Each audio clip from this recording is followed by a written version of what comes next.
الله الرحمن الرحيم يا بني أقم الصلاة يا بني إنها إن تك مثقال حبة من خردل فتكن في صخرة أو في السماوات أو في الأرض يأت بها الله إن الله لطيف خبير يا بني أقم الصلاة وأمر بالمعروف وانه عن المنكر واصبر على ما أصابك إن ذلك من عزم الأمور صدق الله العظيم۔ گزشتہ سبق میں قرآن پاک کی جن آیتوں کا خلاصہ آپ حضرات کی خدمت میں عرض کیا گیا تھا، ان آیتوں میں حضرت لقمان حکیم کی نصیحت جو انہوں نے اپنے بچے سے کی تھی ذکر کی گئی تھی۔ لقمان حکیم نے اپنے بیٹے کو پہلی نصیحت فرمائی تھی، اے میرے بیٹے، توحید پر قائم رہنا، اللہ کے ساتھ کسی کو شریک نہ کرنا۔ ابھی میں نے آپ کے سامنے قرآن پاک کی جن آیتوں کی تلاوت کی ہے، ان آیتوں میں اللہ نے لقمان حکیم کی کچھ اور نصیحتوں کو ذکر فرما رہے ہیں جو انہوں نے اپنے بیٹے سے کی تھی۔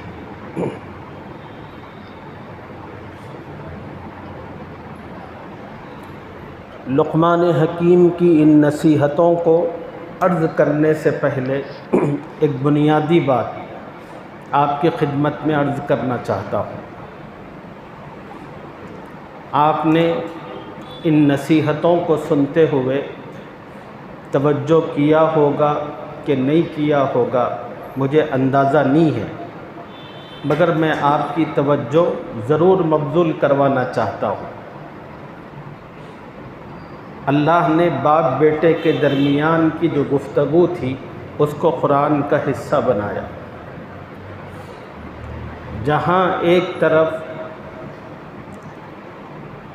باپ بیٹے کے درمیان ہونے والی گفتگو کا پتہ چلتا ہے، وہیں دوسری طرف باپ بیٹے میں کتنی محبت تھی اس کا بھی اندازہ ہوتا ہے۔ لقمان حکیم جب بھی نصیحت کرتے تھے اپنے بیٹے کو کیا کہہ کر بولتے تھے؟ اے میرے پیارے بیٹے، یا بنیا انہا ان تک مثقال حبۃ من خردل۔ تو اس انداز سے جو بات معلوم ہوتی ہے، سمجھ میں آتی ہے، وہ یہ ہے کہ باپ کو چاہیے کہ اپنے بیٹے کو عزت و احترام دے۔ باپ کو چاہیے کہ اپنے بیٹے کو عزت و احترام دے، اور اپنے بیٹے کو جب بلائے اس رشتے کے ذریعے بلائے جو رشتہ ان دونوں کے درمیان کامن ہوتا ہے، اور وہ رشتہ جو کامن ہوتا ہے والدیت اور ولدیت، یہ جو رشتہ ہے دونوں کے درمیان، اس رشتے کا لحاظ رکھ کر باپ نے اپنے بیٹے کو مخاطب کیا اور ہر موقع پر کہا کہ یا بنیا۔ اس بیٹے کا بھی کچھ نام ہوگا، لیکن لقمان حکیم نے اپنے بیٹے کا نام نہیں بولا۔ تو اس سے معلوم یہ ہوتا ہے کہ ماں باپ کو چاہیے کہ اپنے بیٹوں کو عزت دے، اور جب اپنے بچوں کو بلائیں اور پکارے تو ایسے انداز میں اور ایسے لفظ کے ذریعے بلائے کہ جس کے ذریعے بیٹے کے درمیان محبت کا جذبہ پیدا ہو۔ بیٹا جب اس لفظ کو سنے اس کو احساس ہو کہ میرا باپ مجھے کتنا چاہتا ہے، جب اس لفظ کے ذریعے بلایا جائے تو بیٹا سمجھے کہ میرا باپ میرے لیے اپنے دل میں خیر خواہی اور محبت کا کتنا جذبہ رکھتا ہے۔ جب بچے کو اس کا احساس ہوگا تو بچہ دوڑ کر اپنے باپ کے پاس آئے گا۔ اب وہ جو بات بولے گا بیٹا اس کو بڑی توجہ سے سنے گا۔ یہ دوسرا پہلو ہے جو ان آیتوں سے اور اس انداز سے سمجھ میں آتا ہے۔ ہمارا اپنا بھی ایک طریقہ ہے بات کرنے کا، اور ہم کیا بات کرتے ہیں اپنے بچوں سے؟ ارے کمینے ذرا دلندر سن۔ اب آپ بولیے، جو باپ اس قسم کا طرز گفتگو رکھے گا بیٹے کا جواب کیا ہوگا؟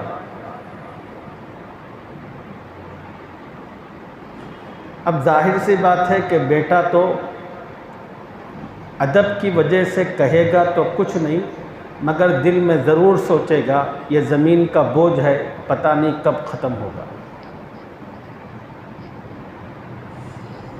اور ہمارے اس انداز سے وہ سمجھ لے گا کہ ہمارے باپ کو تو بڑی نفرت ہے مجھ سے، وہ صحیح منہ بات ہی نہیں کرتا۔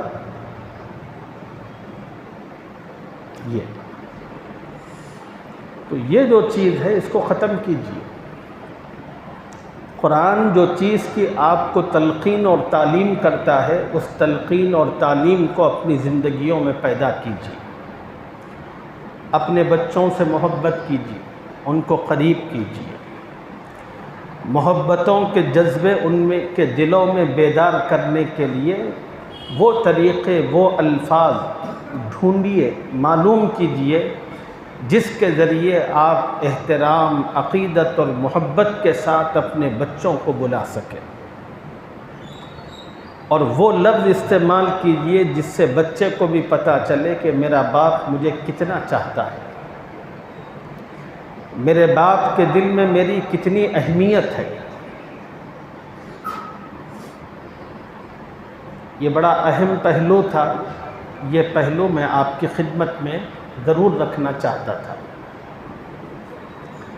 آئیے آج جن آیتوں کی میں نے تلاوت کی ہے ان آیتوں میں اللہ نے لقمان حکیم کی کچھ اور نصیحتوں کا ذکر فرمایا ہے۔ وہ نصیحت جو دوسری نصیحت کی لقمان نے اپنے بیٹے کو، کیا محبت ہے۔ آج بھی قرآن کا وہ لفظ پڑھتے ہیں تو احساس ہوتا ہے کہ باپ بیٹا کتنا ایک دوسرے کو چاہتے تھے۔ یا بنیا، یہ لفظ ایسا ہی ہے جیسے اللہ ایمان والوں کو مخاطب کرتے ہوئے قرآن میں کہتا ہے یا ایھا الذین آمنوا۔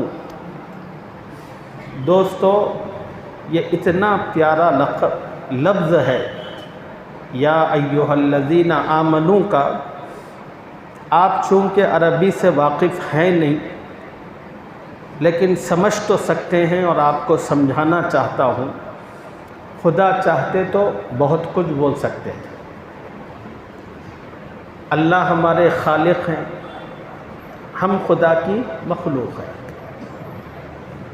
اللہ ہمیں پیدا کرنے والے تو ہم اللہ کے پروڈکٹ، اور اللہ ہمارے مالک ہے۔ اب اللہ چاہے تو اے غلاموں، اے میرے پروڈکٹ، اے میرے پیدا کیے ہوئے لوگوں، اس طرح بھی مخاطب کر سکتے تھے اور ان کو حق تھا۔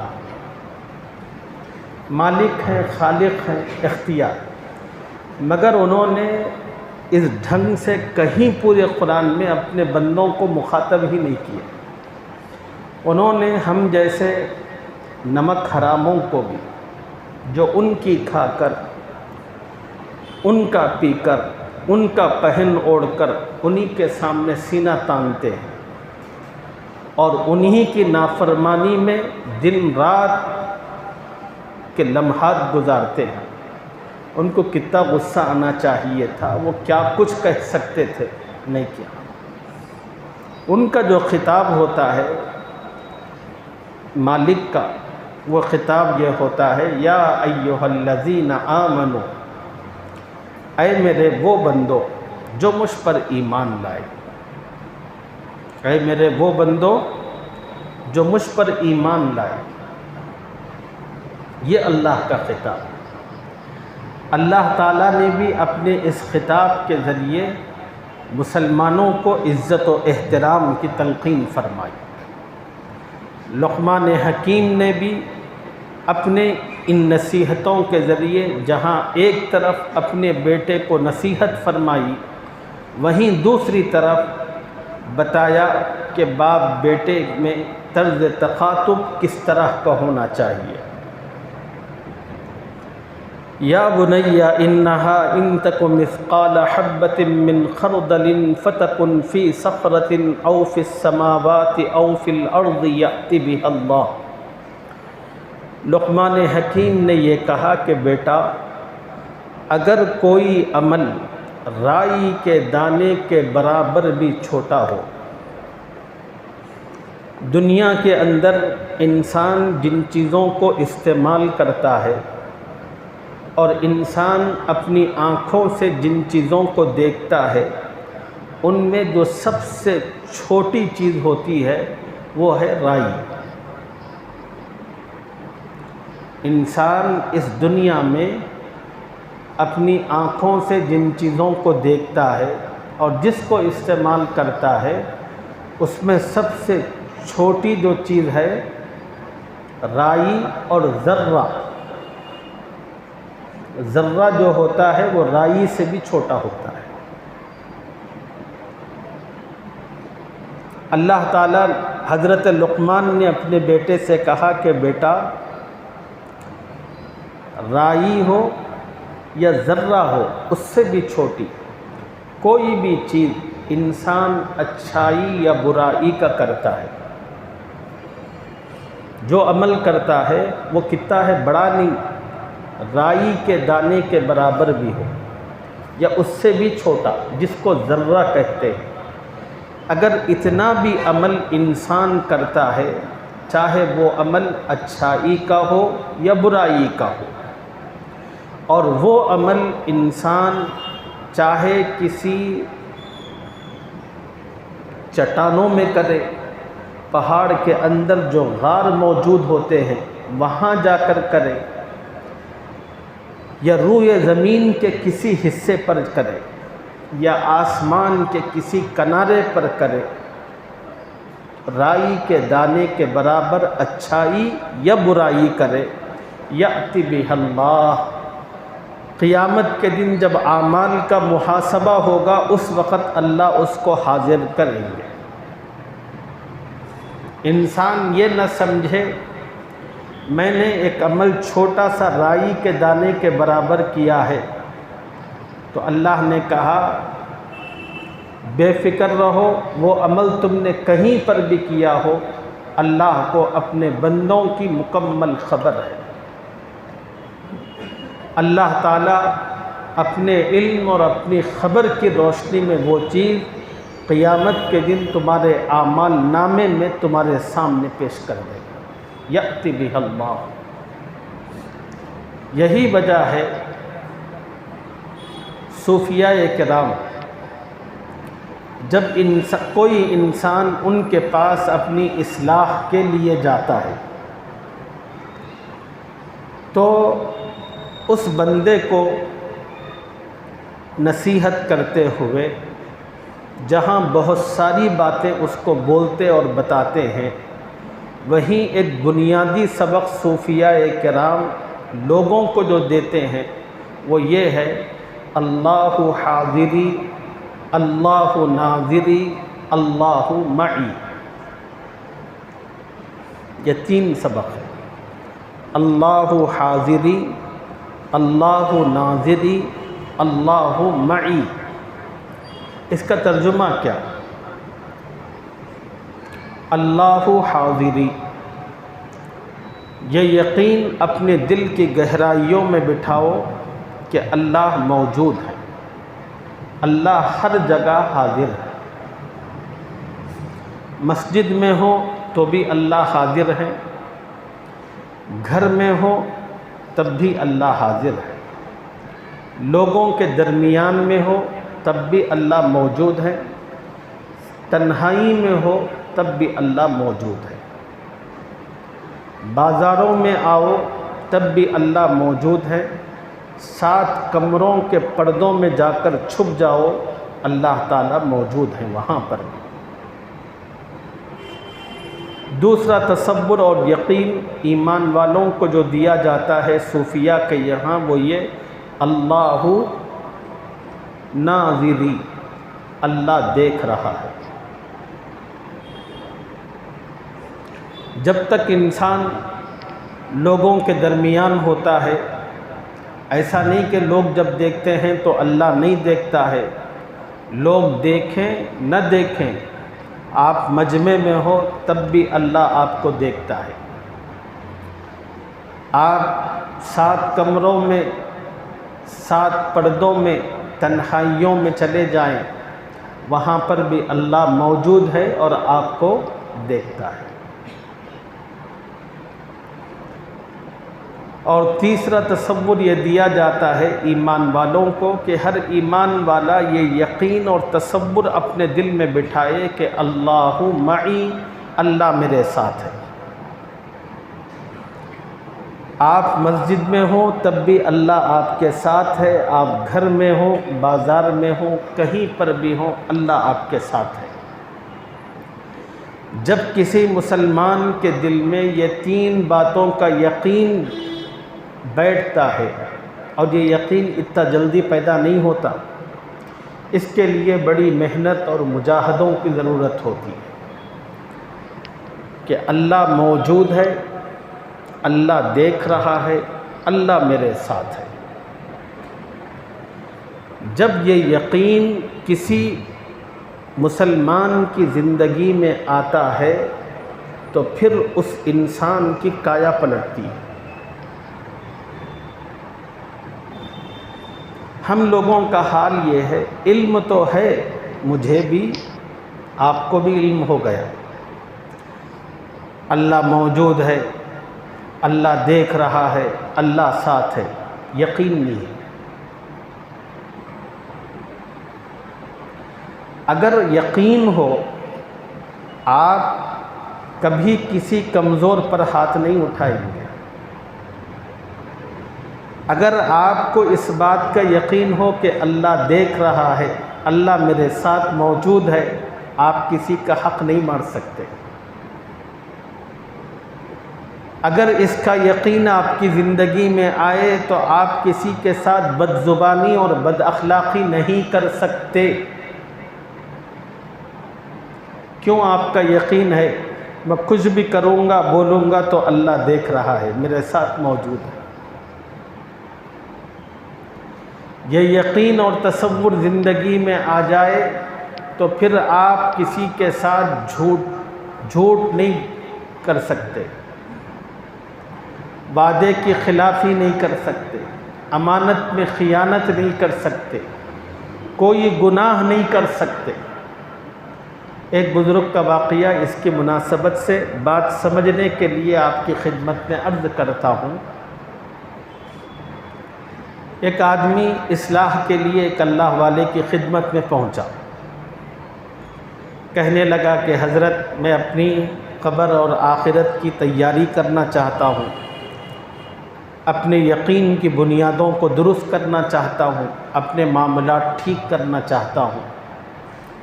میرے اندر میں پنے کی، اپنے آپ کو بہت کچھ سمجھنے کی جو گندگی اور غلاظت بھری ہوئی ہے، اس سے میں چھٹکارا چاہتا ہوں۔ اللہ والوں کی خدمت میں لوگ انہی مقاصد کے تحت جایا کرتے تھے، تو وہ بھی آیا انہی مقاصد کے تحت، اور وہ اتنی سچی نیت کے ساتھ، اچھے جذبے کے ساتھ آیا ہوا تھا۔ چند ہی دنوں میں اس کے جو شیخ تھے وہ اس کو بہت چاہنے لگے، بڑی توجہ کرنے لگے۔ اب ہر جگہ کا دستور اور طریقہ یہ ہے کہ وہاں پر کچھ پرانے لوگ بھی ہوتے ہیں۔ اب کوئی نیا آدمی آ کر چند دنوں میں چھانے لگے تو پرانے لوگوں کے پیٹ میں مروڑ اٹھتا ہے۔ وہاں پر بھی جو پرانے لوگ تھے شیخ کے پاس، جب شیخ کی توجہ بہت زیادہ اس نئے جوان پر ہونے لگی تو ان کو بھی بڑی تکلیف ہونے لگی۔ اب وہ لوگ کبھی کبھی آپس میں بولتے تھے، اصلاح کی جگہ ہونے کی وجہ سے ان میں خباثت ذری کم تھی۔ وہ لوگ بولتے تھے کہ بھئی یہ پٹا آ کے جمعہ 8 دن نہیں ہوا، شیخ پہ اتنا چھایا ہوا ہے اور شیخ کی توجہ اتنی ہے، ہم اتنے سال سے یا ساتھ میں ہیں لیکن وہ توجہ شیخ کی ہمیں حاصل نہیں۔ چند دنوں کے بعد وہ پرانے مریدین کی اس کیفیت کو شیخ نے بھی محسوس کیا۔ شیخ کے دل میں آیا میں اپنے مریدین کو بتاؤں میں اس کو اتنا چاہتا کیوں ہوں۔ شیخ کے دل میں آیا۔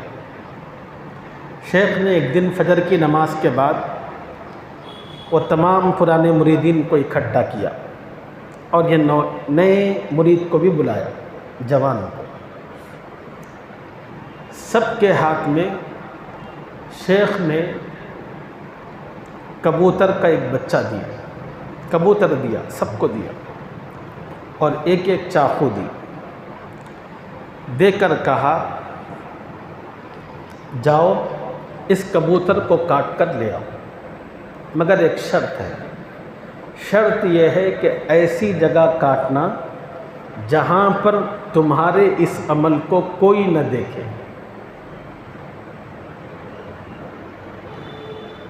لے جا کر ایسی جگہ کاٹنا جہاں اس عمل کو کرتے ہوئے کوئی نہ دیکھے۔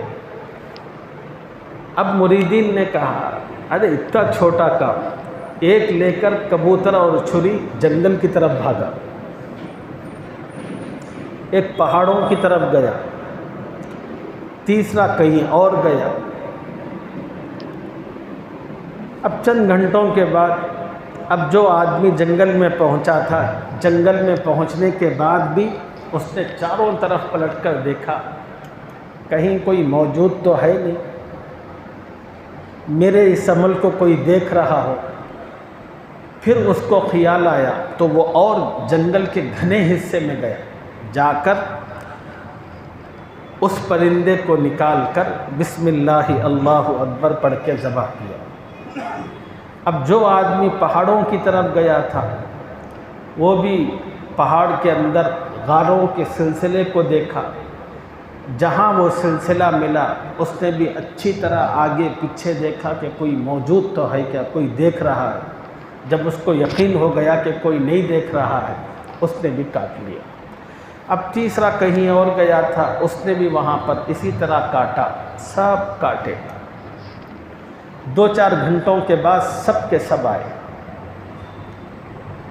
شیخ نے پوچھا، اب جتنے لوگ آئے ہوئے تھے وہ سب کے سب پرانے مریداں تھے، پرانی دال۔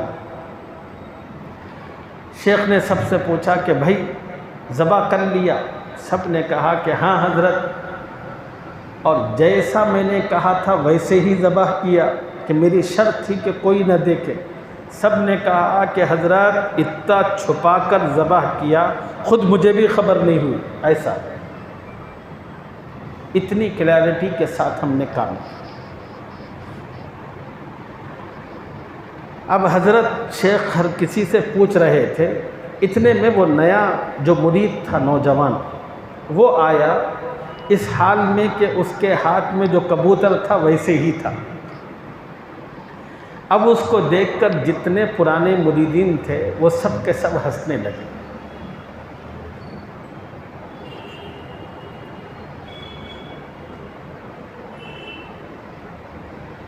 اب جو مریدین ہنس رہے تھے وہ کیوں؟ اس کی وجہ یہ تھی کہ وہ کہنے لگے کہ کتنا گھامڑ تھا، گھامڑ ہے یہ کہ شیخ نے اس کو ایک پرندہ ذبح کرنے کے لیے کہا، شرط اتنی رکھی کہ کوئی نہ دیکھے، ہم سب نے ذبح کر لیا، اور یہ اتنا نکما ہے کہ ایسی کوئی جگہ یہ تلاش نہیں کر سکا اور اس طرح ذبح نہیں کر سکا۔ سب ہنس رہے تھے۔ شیخ نے پوچھا کہ نوجوان بتاؤ کیوں تم نے ذبح نہیں کیا؟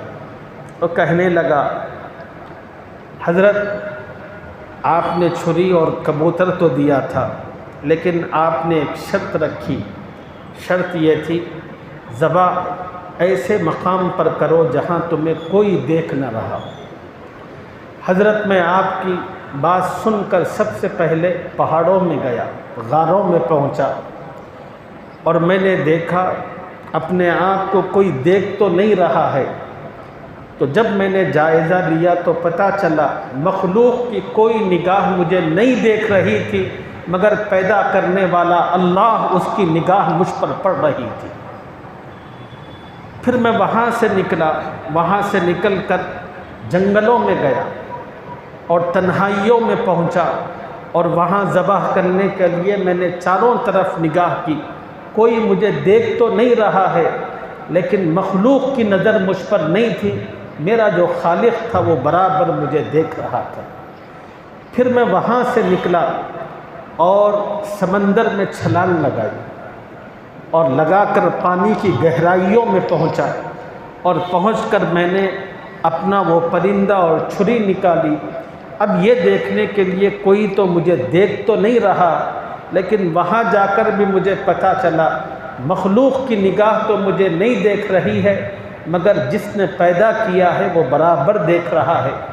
حضرت مجھے بہت تلاش کے باوجود پانیوں کے اندر، جنگلوں میں، پہاڑوں کے اندر، بیابانوں میں کوئی جگہ ایسی نہیں ملی جہاں اللہ کی نظر سے میں بچ سکتا ہوں، اس لیے میں ناکام و نامراد ہو کر آیا۔ شیخ نے کہا کہ سبق تم نے صحیح سمجھا، یہ جتنے پرانے لوگ ہیں انہوں نے بس یہی سمجھا میری بات کا مطلب کوئی لوگ نہ دیکھے، یہ ہوتا ہے وہ بنیادی سبق جو نیک لوگ ان کے پاس اصلاح کے لیے پہنچنے والوں کو دیتے ہیں کہ یہ تصور یقین اپنی زندگی میں لاؤ کہ اللہ موجود ہے، اللہ مجھے دیکھ رہا ہے، اللہ میرے ساتھ ہے۔ اللہ حاضری، اللہ ناظری، اللہ معی۔ تو حضرت لقمان حکیم نے اپنے بیٹے کو دوسری نصیحت یہی دی، بیٹا یہ یقین رکھو زندگی میں جہاں کہیں رہو کہ اللہ میرے ساتھ ہے، اللہ موجود ہے، اللہ دیکھ رہا ہے۔ اگر یہ یقین تمہاری زندگی میں آئے تو کبھی غلطی کا ارتکاب نہ ہو، کبھی چاٹنگ کرتے ہوئے تمہارے ہاتھ نہیں بہکیں گے، اور زبان سے کوئی غلط لفظ نہیں نکلے گا۔ انسان سے جتنی بھی غلطیاں اور نادانیاں ہوتی ہیں وہ اسی وجہ سے ہوتی ہیں کہ انسان کی ذہن میں یہ تصور اور عقیدے میں کمی ہوتی ہے کہ اللہ موجود ہے، اللہ دیکھ رہے ہیں، اللہ حاضر و ناظر ہے۔ اسی کو کہا، ترجمہ دیکھیے، یا بنی انہا ان تک مثقال حبۃ من خردل۔ لقمان نے کہا کہ بیٹا اگر کوئی عمل رائی کے دانے کے برابر بھی چھوٹا ہو، رائی کے دانے کے برابر ہو، اچھا ہو یا برا، اور وہ عمل فتکن فی صخرہ، وہ کسی پتھر کے اندر، او فی السماوات او فی الارض، یا آسمانوں میں یا زمین میں چھپا ہے، تو یأتی بہ اللہ، اس کو قیامت کے دن حاضر کر دے گا، اللہ اس کو حاضر کر دے گا۔ ان اللہ لطیف خبیر، اللہ باریک بین باخبر ہے۔ اگلی آیتوں میں کچھ اور نصیحتیں ہیں، انشاءاللہ اس کی تفصیل اگلے سبق میں آپ کی خدمت میں عرض کریں گے۔ اللہ مجھے اور آپ کو قرآن کا صحیح فہم اپنے کرم سے نصیب فرمائے۔ قرآن سے جو ہدایتیں ملتی ہیں ان ہدایتوں سے اپنے آپ کو منور کرنے کی توفیق عطا فرمائے۔ آمین یا رب العالمین، وآخر دعوانا الحمد للہ رب العالمین۔